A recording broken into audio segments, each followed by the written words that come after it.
You're a fool. You are making it so easy for them to kill you, coming across as some kind of a crazed animal, Nazi, racist, mad dog who deserves to die. Is that what you think? Susan Sarandon plays a nun who gets to know a man on death row, played by Sean Penn in Dead Man Walking.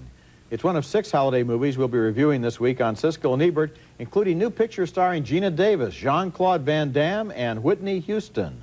I'm Roger Ebert of the Chicago Sun-Times. And I'm Gene Siskel of the Chicago Tribune. Our first film is Dead Man Walking, and this is simply one of the year's finest pictures, taking a tough subject, the death penalty, and putting a human face and heart on all sides of the issue. Susan Sarandon stars in a film directed by actor Tim Robbins, who declares himself now as a major writer and director with this story of a nun who agrees to counsel a convicted rapist and murderer, played by Sean Penn. You could have just walked away. Hey, he went psycho on me. Don't blame him. You blame him. You blame the government. You blame drugs. You blame blacks. You blame the Percys. You blame the kids for being there. What about Matthew Poncelet? Where's he in this story? What, is he just an innocent? A victim? What distinguishes Dead Man Walking is that it finally does what so many people have wanted crime films to do for so many years. It takes us into the families of the victims.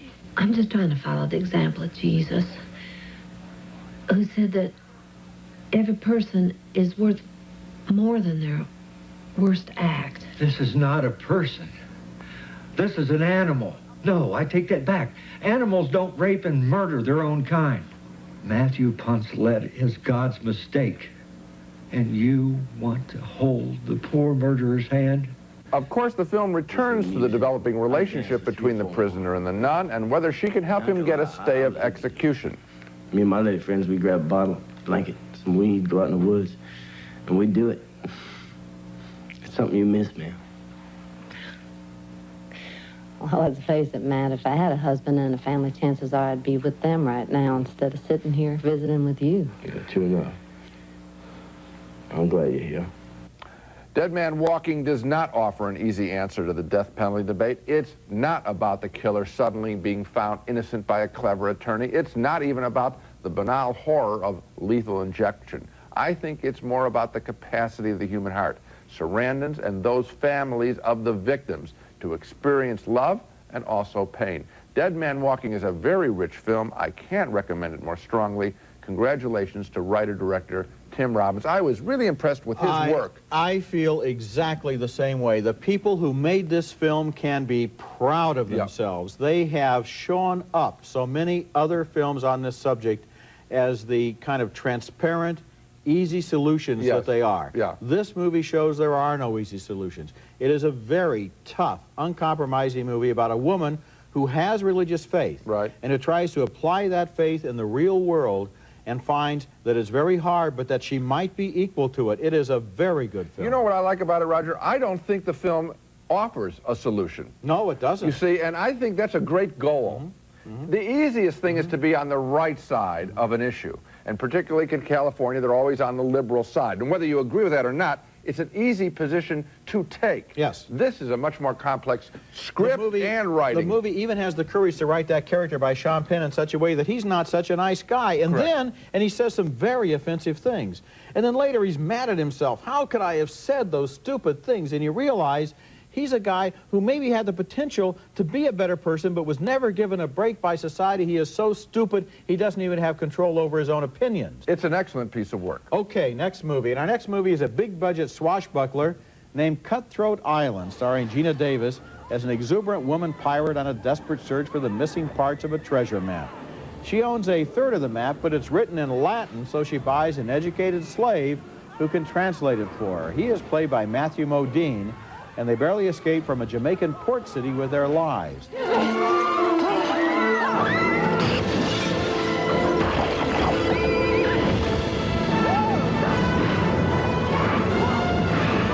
And of course it goes without saying that Davis and Modine fall in love. Give me the map. Give me a kiss first. Her arch enemy is an uncle and fellow pirate played by Frank Langella. Your father was nothing. All my brothers were nothing. You and Sita. Think how far we could go together, Morgan. you and me against the world. Cutthroat Island does a perfectly good job of being exactly what it says it is, a swashbuckling adventure film with a lot of energy and special effects. It was directed by Rennie Harlan, who made Die Hard 2. I find I don't care personally much these days for pirate movies since they concentrate on the action, and I'd like to see a movie about what a desperate existence most pirates must have led. So I wasn't caught up in the excitement of Cutthroat Island, but I do recognize it as a skillful piece of work. I think I give it thumbs up just for achieving exactly what it says it's going to do. But it aimed low, Roger. I think it is nonstop. It is nonstop action. Why does that make it low? What? Why is it aiming low to have nonstop action? That's what it is, nonstop action. Because it's a nonstop action movie. I'm sitting there. No, we got one coming up later in the show that's much better than that. And I'll show you the difference. But here, Gina Davis, to me, is boring and is almost giddy as a pirate, and I think that her voice can command the action. So I thought she was out of place in this picture. I don't know if a woman could do it, but she isn't the one to do it. What about the swashbuckling, the swinging Roger, from side to side? You know what, Roger? I'm going to tell you something. Cannon battles, all of that stuff, I've seen it before. The ships didn't look glamorous. Matthew Modine and she do not engage each other. I really wonder about what's going on with Matthew Modine's career, because this was a superior actor, and I think he's just wasted in a fluff like this. Coming up next, one of the most anticipated movies of the year, Waiting to Exhale, starring Whitney Houston and Angela Bassett. It's amazing what can happen when you give a man control over your life. The one man I love is married with a kid.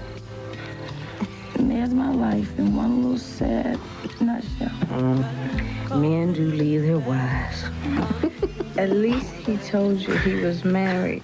4 women talk about their troubles with men in Waiting to Exhale, a film that's being called groundbreaking even before people see it, because it's about 4 close friends who are African Americans, and they're middle and upper middle class, and it's about their often painful love lives. It's not about guns or the ghetto. Alas, I wish more of the film lived up to its advanced billing. Angela Bassett stars as a woman who learns about her husband's treachery as she prepares for a New Year's Eve party. This scene, to me, plays like a TV soap opera. She? Yes. She doesn't want to be alone tonight, and I was thinking, why should she be?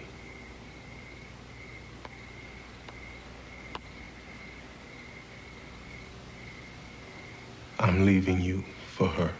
Whitney Houston plays a TV producer who has a sometime relationship with a married man. It pains her, but her mother says, settle for it. I find that hard to believe from any mother. It ain't too late, Savannah. He's begging on his damn knees and you letting him get away. Mama, do you hear me? I have a job. I have friends. Ma, I have interests that you don't even ask about.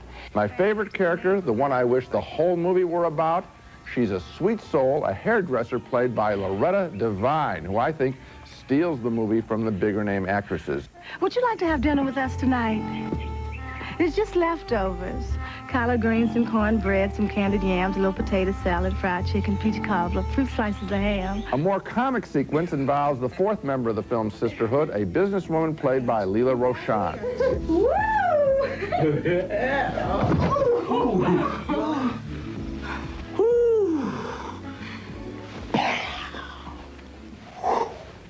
Does he think he just did something here? I could have had a V8.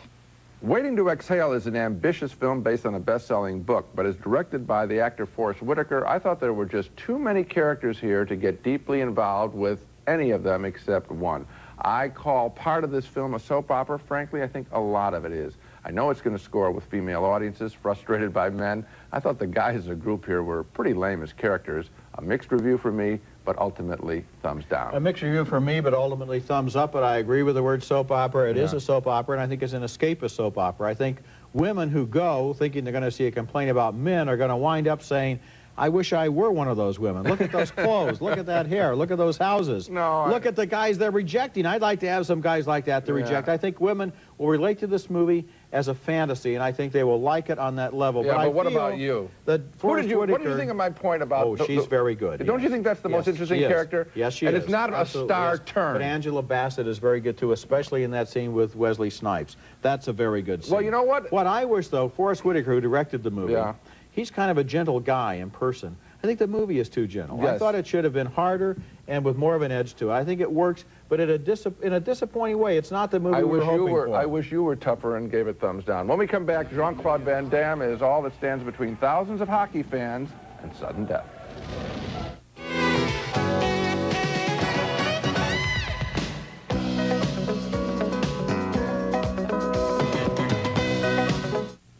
You stop me, you win.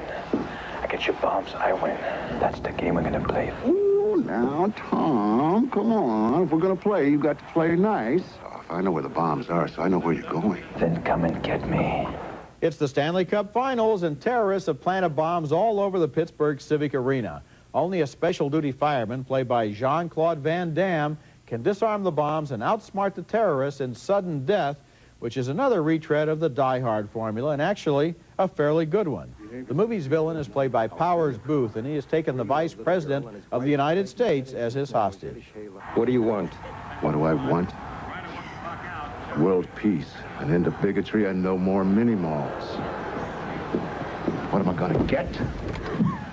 And I am gonna get it. That, boys and girls, is really hot. The movie does a good job of incorporating the game into the action, not only in one scene where the Penguin mascot turns deadly, but also in this scene where Van Damme masquerades as a sideline goalie. This is Chicago on the attack here in the first period.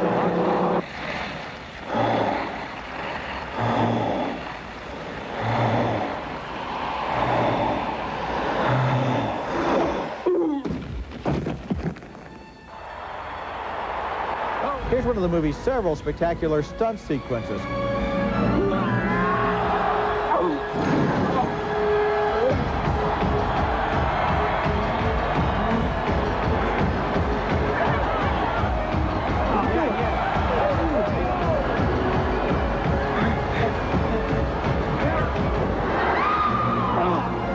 Sudden Death was directed by Peter Hyams, who knows how to make these high-tech thrillers, and he does a pretty good job of balancing all of the elements, the bombs, the killers, the victims, and Jean-Claude Van Damme to the rescue.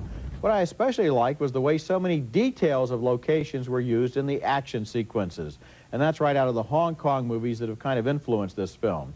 The fight in the kitchen, for example, uses the grill, the French fryer, the meat slicer. I like the meat slicer. Yes, the meat slicer, and then the bad guy takes a one-way trip through the industrial dishwasher. That was a good scene. Thumbs up for me on this. Me too. And see, now, Roger, here's, even as you're talking about it, there's joy as you're talking about it because they're having a good time. It's a better movie, Gene. It's a better movie than Cutthroat Island. And they're creating something new. I mean, we haven't had a fight in the kitchen quite like this. The only quibble I have with the picture is the casting of Powers Booth as the villain. Really? Imagine James Woods in this.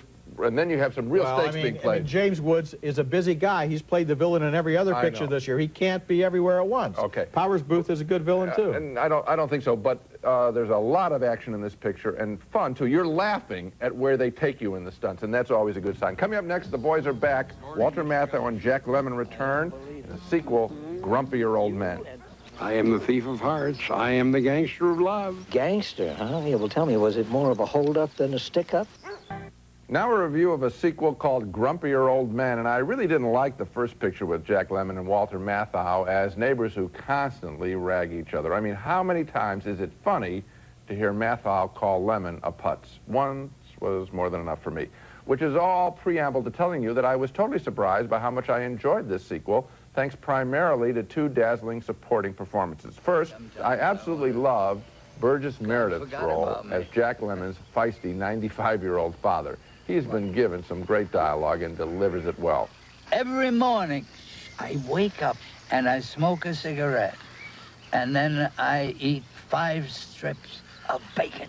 And for lunch, I eat a bacon sandwich. And for a midday snack, bacon, a whole damn plate. And I usually drink my dinner. And Sophia Loren, of all people, pops up in this rural Minnesota town to turn the local bait shop into a pasta parlor. You're going to scare all the fish away. This is the land of 10,000 lakes. Go find another one. Of course, Lemmon and Matthau trade barbs, but I found them truly annoying in scenes like this.